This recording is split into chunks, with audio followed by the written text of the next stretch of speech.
Welcome students. This is your first prose, The Portrait of a Lady, written by Khushwant Singh. So first let's see about the author. Khushwant Singh is an Indian novelist. He studied at St. Stephen's College, Delhi and King's College, London.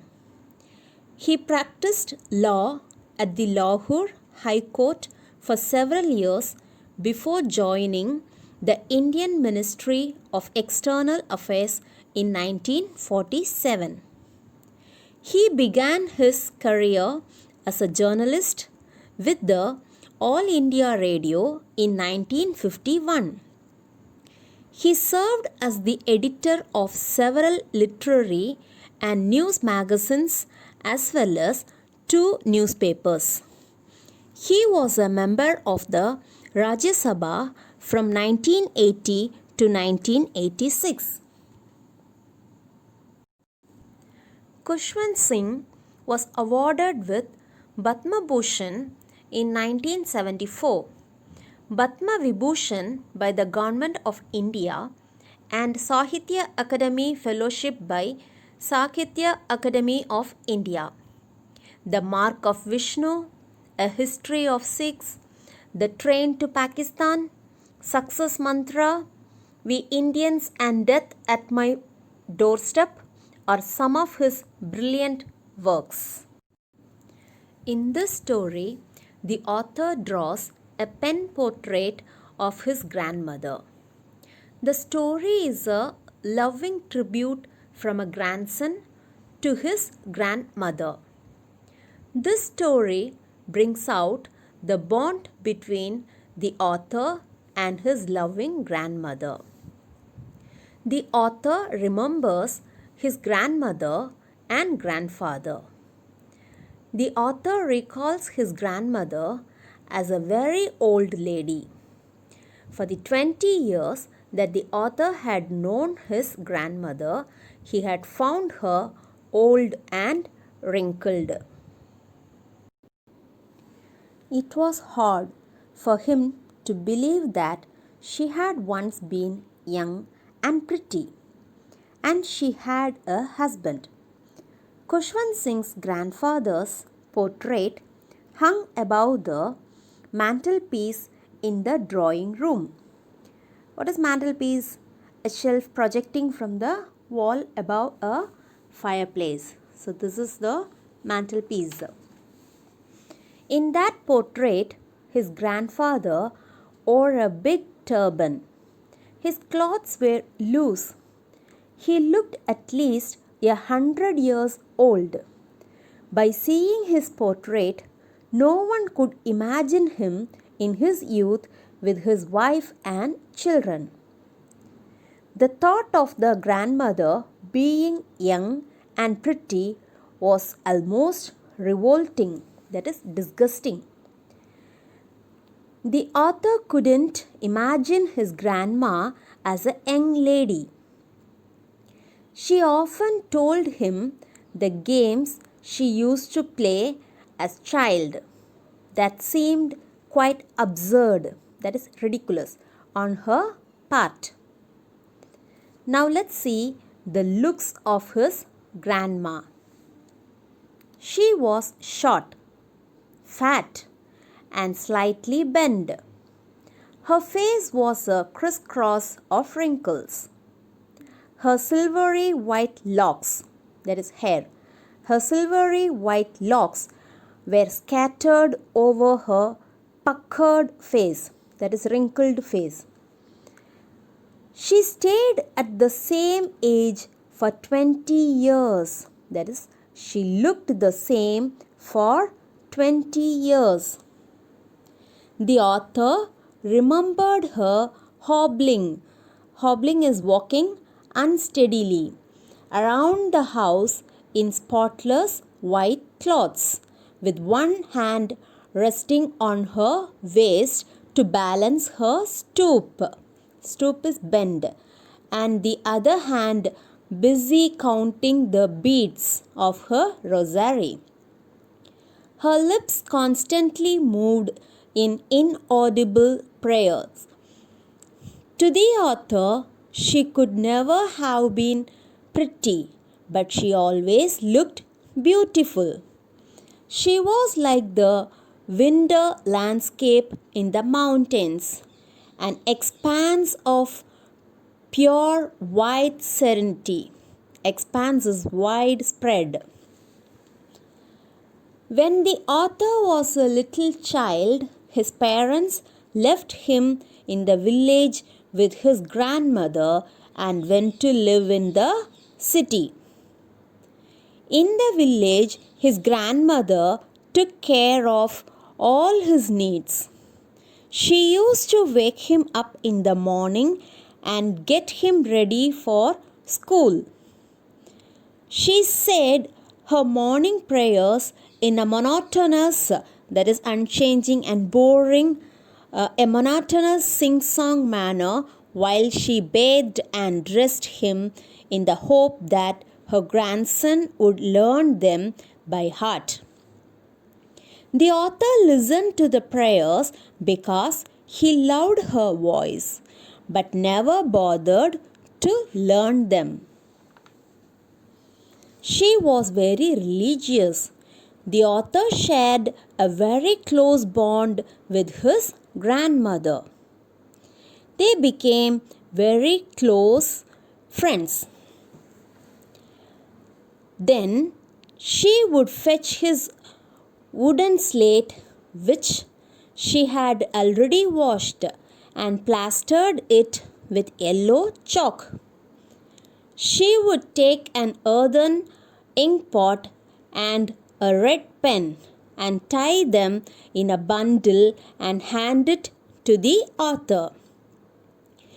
After having a thick, stale chapati with a little butter and sugar spread on it for breakfast, they went to school. She carried several stale chapatis with her for the village dogs. The author's grandmother always accompanied him to the school as it was attached to the temple. The priest taught them the alphabet and morning prayer. While the children were sitting in the veranda singing the alphabet or the prayer in chorus, his grandmother sat inside reading the scriptures. When they walked back together, the village dogs would be there at the temple door waiting for them. They would feed stale chapatis to the dogs. A turning point in their beautiful relationship arrived when they went to live in the city with his parents. In the city, the author went to an English school in a motor bus. So the grandmother could not accompany him to the school. As there were no dogs in the streets, she started feeding the sparrows in the courtyard of their city house. As the years rolled by, they saw less of each other. Sometimes she would ask him what the teacher had taught him. Even though she was interested in his studies, she could not help him in his lessons as everything was in English. He was learning the law of gravity, Archimedes' principle, the world being round, etc. This made her unhappy because she could not help him in his lessons. Grandmother didn't believe in the things they taught at the English school and was distressed that there was no teaching about God and the scriptures. She was even disturbed at the idea of music lessons being given at the English school. After that, she rarely talked to the author. The common link of friendship between the author and the grandmother was snapped, that is, cut, when the author went to the university and was given a separate room. The grandmother accepted her seclusion, that is, isolation. She isolated herself and rarely spoke to anyone. All day long she sat spinning the wheel and reciting her prayers. Only in the afternoon she relaxed for a while to feed the sparrows. She would sit in the veranda and give them bread crumbs. Hundreds of little birds would create a veritable bedlam, that is, noisy confusion of chirruping. So the sparrows would make noise out of confusion while eating. Some perched is sat or rested. Some sat on her legs, some on her shoulders, and even some sat on her head. She smiled but never shooed them away. It used to be the happiest half an hour of the day for her. When the author went abroad for higher studies, the grandmother came to leave him at the railway station, but she did not talk or show any emotion. She was not even sentimental. Her lips moved in prayer, and her fingers were busy telling the beads of her rosary. Silently, she kissed his forehead. The author came back after 5 years and met her at the railway station. She did not look a day older. There was no change in her appearance. Even at that time, she didn't utter a word to the author. But she clasped, that is, held him in her arms. He heard her reciting prayers. Even that day, the happiest moment for her was feeding the sparrows. However, something strange happened to her in the evening. She did not pray. She collected the women of the neighborhood, got a dilapidated, that is, damaged drum, and started to sing songs of the homecoming of warriors. They tried to stop her to avoid overstraining. That was the first time she didn't pray. She fell ill the next morning. It was a mild fever. The doctor said that it was not serious and the fever would go. But she told them that her end was near.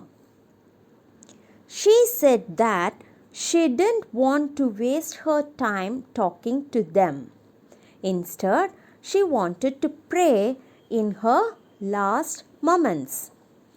They protested, but she ignored them and started counting the beads in her rosary while praying.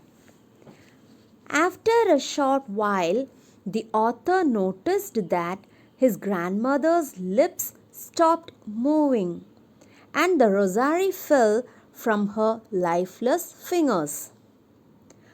A peaceful pallor, that is, an unhealthy pale appearance, a peaceful pallor spread on her face, and she was dead. They laid her on the ground and covered her with the red shroud, that is, cloth used to wrap a dead person. After a few hours of mourning, they left her alone to make arrangements for her funeral. In the evening, they went to her room to take her dead body. At that time, they met a strange sight. All over the veranda and in her room, thousands of sparrows sat scattered on the floor, and a lot of sparrows had surrounded the grandmother's body. They were not chirping. They were so silent. They felt sorry for the bird, and so the author's mother offered them some breadcrumbs. They refused to eat. They took no notice of the bread. When they carried the grandmother's corpse's dead body, they flew away quietly. Next morning, the sweeper swept the breadcrumbs into the dustbin. Dear children, be polite to your grandparents. Spend quality time with them. That is, you can tell them what's going on in your life and find out what's going on in their lives. This is how you get closer to them and make a stronger bond. And don't forget to monitor their health. Your bond with your grandparents is a very special bond that you will cherish even after they are gone. Thank you.